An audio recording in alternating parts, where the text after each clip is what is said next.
that the chilly weather has arrived, you're probably getting into the holiday spirit. And if you celebrate Christmas and maybe you're looking to get that fresh pine smell, the real tree this year, we've got some tips for you. Mark Chisholm, a professional arborist, is here with us to talk about the best places to buy a Christmas tree. Good morning, sir. How are you? I'm great, thanks. How are you? We are fantastic. So what kind of tips do you have for folks this year?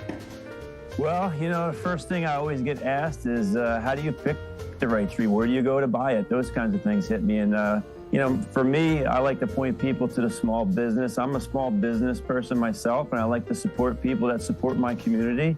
But I also like those charitable lots as well, where you know the money you're putting into your tree is going to go to a good cause. Yeah. That is so great. And the biggest thing for us is, how do you make that tree last? What's the best way to care for the Christmas tree? Do you put a little sugar in the water? Is that a good tip? You know, that's always one that I get asked as well. So the first thing you really want to do is you want to make sure you make a fresh cut. So I'm at home, I'll grab my battery-powered steel chainsaw, take an inch or two cut off the end, gets rid of that tissue that's kind of dried up and isn't able to pull water in. You want to put it in water right away. Whether you add sugar or not is kind of it's not really proven that really it helps, to be honest with you. Some people will actually say that it'll actually clog those tubes that the tree has to pull water in if it starts to ferment. So I usually just go with water, but make sure you keep it in water. And another thing that's a really good tip is keep it away from your heat source. You know, I have a fireplace in my house. I don't put the tree right next to it because it's just going to dry it out prematurely. Mm-hmm. Right. What about recycling the tree? I mean, I hate to skip ahead to right after the holidays, but we try to keep ours up almost through Super Bowl if possible. So what do we do afterward?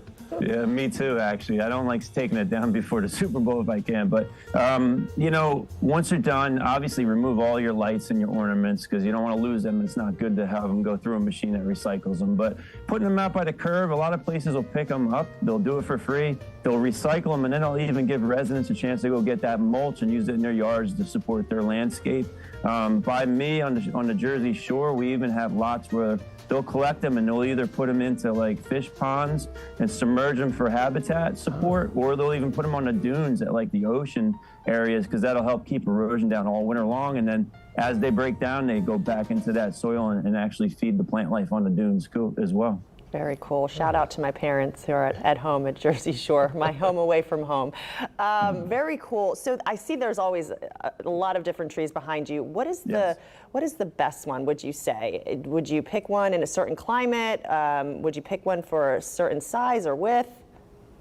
Yeah, size is obviously very important. I wouldn't go buy this massive 14-footer if you have an 8-foot ceiling because you're just going to ruin most of the tree anyway, and might not have the best shape once you do that. But apart from size, like you said, we got all different choices back here because a lot of lots will give you a choice, and the choice is personal, but species driven for me is I try to steer clear of like spruces. If you're not sure what a spruce is, they're very hard to touch. They actually can prick your fingers when you're decorating them. My kids always hated it growing up.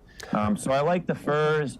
Pines like this one back behind me are nice to look at, but if you go up and feel them, you can see if they're too soft and too flexible, they won't even support your ornaments. So that's always a consideration for me. And I also try to buy one that has a little bit of spacing so I have room to put ornaments and it's not sheared too tight.